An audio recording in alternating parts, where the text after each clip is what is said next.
د ماسخوتن مونږ څه ټایم پورې کیږي څه ټایم قضا کیږي او آیا د شپې 12 بجو نه وروسته مونږ د ماسخوتن مونږ کولی شو او که نه شو کولی. په دې باره کې ډېر زیات خلک تپوسونه کوي چې د ماسخوتن مونځ چې دی که نه دا وایي څه ټایم پورې مونږ کولی شو. اکثر خلکو کې دا خبره مشهوره ده چې د شپې 12 بجو نه وروسته وایي د ماسخوتن مونځ نه شي کولی. وایي ځکه نه شي کولی چې دغه ټایم کې تاریخ بدل شي. نو دا خبره بالکل غلطه ده. د ماسخوتن 12 بجې چې دی که نه دغه ټایم تاریخ بدل شي خو لیکن انګریزي تاریخ بدل شي. ګورئ اسلامي تاریخ دغه ټایم کې نه بدلیږي. اسلامي تاریخ چې دی که نه هغه الریډي ماښام په ټایم کې بدل شوی دی.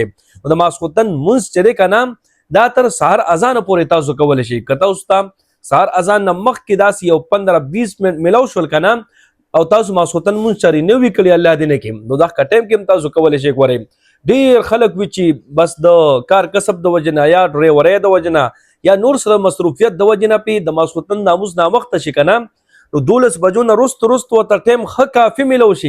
خو هغې غریبانانو په ذهن کې دا خبره پرته وي چې د 12 بجو نه وروسته د ماسخوتن مونځ نه شي کولی. وخت ټایم کې بیا هغوی ماسخوتن مونځ نه کوي ماسخوتن مونځ قضا شوی دی. نو دا که خلک په غلط فهمۍ کې مبتلا دي د ماسخوتن دا مونځ چې دی که نه دا تر سهار اذانه پورې کولی شي. بس د سهار اذان نه مخکې به تاسو د ماسخوتن مونځ ختموئ. دغه ټول ټایم چې دی که نه دا د ماسخوتن مونځ دی. نو دغه مسلې باندې تاسو ځان پوهه کړئ. د ماسخوتن دا مونځ چې دی که نه دا 12 بجو نه مخکې هم کولی شئ 12 بجو نه وروسته هم کولی شئ. بس سهار اذان نه مخکې دا ختمول دي. نو ټولو ته ګزارش دی چې په دې مسلې باندې ځان په خپله هم پوه کوئ او دا ویډیو تاسو ډېره شیر کړئ چې هر مسلمان د دې مسلې نه ګورې خبر شي. ډېر زیات خلک په دې کې مبتلا دي. ګورئ تاسو به په خپله هم اورېدلي وي ډېرو زیاتو خلکو نه چې د شپې 12 بجو نه وروسته د ماسخوتن مونځ نه شي کولی. وجې څه ښې تاسو ته مو ویلې وایي دغه ټایم کې تاریخ بدل شي. نو دغه ټایم کې ګورئ انګریزي تاریخ بدلېږي. اسلامي چې دی که نه هغه هسې د مخکې نه بدل شوي وي ماښام په ټایم کې بدل شوي وي. دا مونږ چې کوم لکه نن مونږ مونځ کړي بالفرض دا سبانۍ ورځ چې وي که نه هغې شپه ده بالفرض د اتوار ورځ وي سال لکه نو دا مونږ چې مونځ کوو که نه دا د اتوار د شپې مونځ کوو مونږ. ګورئ صحیح شوه.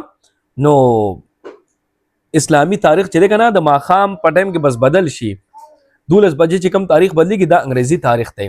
دغې سره د ماسخوتن مونځ هېڅ تعلق نشته دی. ماسخوتن مونځ تاسو تر سهار اذانه پورې کولی شئ. بیا هم نه ماسخوتن مونځ تر سهار اذانه پورې کولی شئ.